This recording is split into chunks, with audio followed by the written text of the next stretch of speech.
یہ جو شوہر کا مسئلہ تھا کہ جب بہن نے سارے کام کر لیے تو پھر شوہر جان بوجھ کے ایسی ہوا میں ڈھونڈ کر اور پھر آوازیں دیتے ہیں کہ آ کے یہ سامان مجھے پکڑاؤ، حالانکہ سامنے ہے۔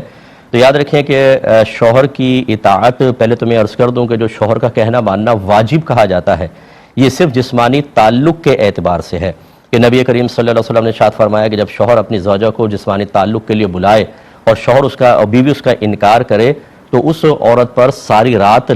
فرشتے لعنت کرتے رہتے ہیں۔ اور دوسرا یہ کہ سرکار نے فرمایا کہ اگر شوہر بیوی کو اپنے پاس بلائے، چاہے وہ تنور پر روٹی کیوں نہ بنا رہی ہو، چھوڑ کر اپنے شوہر کے پاس آئے، لیکن یہ بھی حکم اس وقت پورا کرنا واجب ہوگا جب عورت کے ساتھ کوئی صحیح شرعی عذر نہ ہو۔ اگر وہ حالت حیض میں ہے یا اس کی جسمانی حالت ایسی نہیں ہے، وہ بیمار ہے، کوئی اور مسئلہ ہے تو منع کر سکتی ہے، لیکن اس میں اطاعت واجب ہے۔ باقی تمام امور کے اندر اطاعت واجب نہیں ہے، کہنا ماننا بہتر ہوتا ہے، شوہر کی دلجوئی بہتر ہوتی ہے، شوہر حاکم ضرور ہے، لیکن اس کا مطلب یہ نہیں ہے کہ شوہر جیسا مرضی حکم دیتا رہے اور عورت پر واجب ہو جائے۔ مثلا شوہر کے میرے جوتے پالش کر دو، اگر یہ قول لے لیا جائے کہ شوہر کی اطاعت واجب ہے تو اس کا مطلب عورت کے لیے پالش کرنا لازم نہیں کرے گی تو ترک واجب لازم ہوگا اور گناہگار ہوگی، ایسا کوئی مسئلہ نہیں ہے۔ اس لیے پہلی بات تو یہ کہ جو شوہر بن کر حاکمیت ان کو حاصل ہو جاتی ہے اور بڑے چوڑے ہو کر بیٹھے ہوتے ہیں، پہلے دین تو سیکھ لیں اور پہلے جان تو لیں کہ آپ کا مقام و مرتبہ ہے کس حد تک۔ صرف یہ کہ شوہر ہونے کے بعد اور جھوٹی سچی باتیں سننے کے بعد، جیسے انہوں نے کہا کہ اللہ نے تو یہ فرمایا کہ پہلے شوہر کی مانو پھر اس کی، کہاں فرمایا؟ چلو پوری زندگی آپ کے لیے وقت ہے، نکال کے بتائیں قرآن یا حدیث کے اندر۔ جھوٹ بالکل، اور شریعت پر افتراء،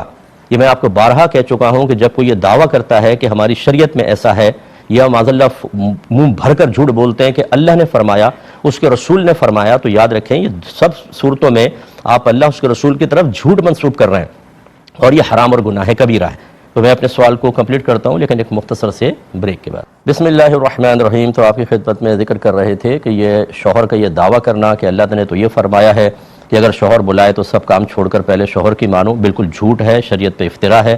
اور اس قسم کا جھوٹ جب شریعت کی طرف منسوب کیا جائے تو رحمت کونین صلی اللہ علیہ وسلم ارشاد فرماتے ہیں کہ جو بغیر علم کے فتویٰ تھے اس پہ زمین و آسمان کے تمام فرشتے لعنت کرتے ہیں۔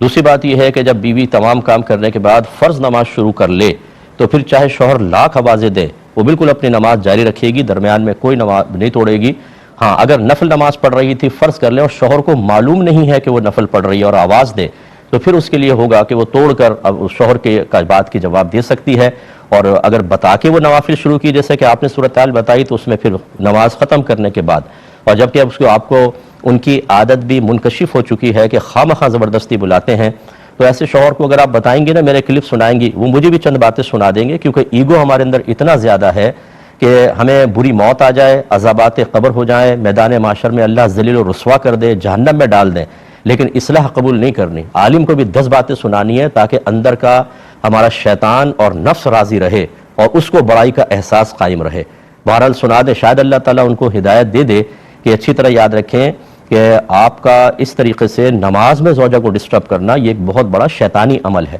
کیونکہ یہ اس مسلمان کا کام نہیں ہو سکتا، یہ تو نبی کریم نے شیطان کی طرف منسوب کیا ہے کہ جب آدمی نماز شروع کرتا ہے تو اللہ نے خاص شیطان کو مخصوص کیا ہے بطور آزمائش کہ وہ وسوسے ڈالتا ہے اور آدمی کی نماز کو خراب کرنے کی کوشش کرتا ہے۔ ان کو سوچنا چاہیے کہ آپ کر کیا رہے ہیں، ذرا اپنے اس فعل کی گندگی، غلاظت اور قباحت پر تو نگاہ ڈالیں کہ ایک بندی تمام خدمات کرنے کے بعد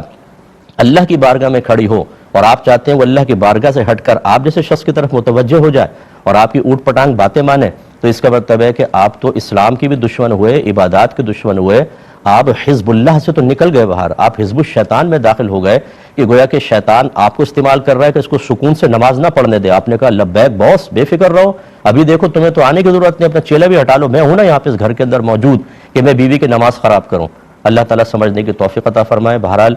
ان کے شوہر جو ہیں وہ یقینی سی بات ہے کہ کوئی کافر نہیں ہے، نہ کوئی برا ارادہ ہوگا، ایک بس یہ اندر کی ایک ٹرک ہوتی ہے جس کو ختم کرنی ہوتی ہے۔ اگر وہ مسلمان ہیں تو میں ان کے لیے بھی دعا کرتا ہوں اللہ ان کو ہدایت دے اور اپنی اصلاح کی توفیق عطا فرمائے۔